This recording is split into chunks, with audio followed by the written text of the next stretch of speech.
Den som har mest Snap-poäng får öppna det här paketet. Ja, 83. 83. Eller alltså, vänta. 83 000 då. 146 000. 146 000. Du har ju mer Snap-poäng än vad jag har. Hur gamla är ni?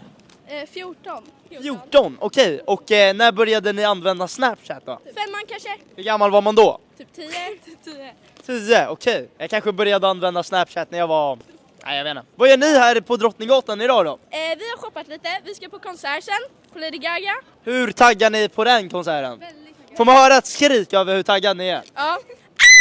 Mycket bra skrik faktiskt. Men min fråga är, hur många personer snappar du om dagen? Väldigt många. Typ 20. Är det oftast dina tjejkompisar eller killar eller liksom så här? Både och.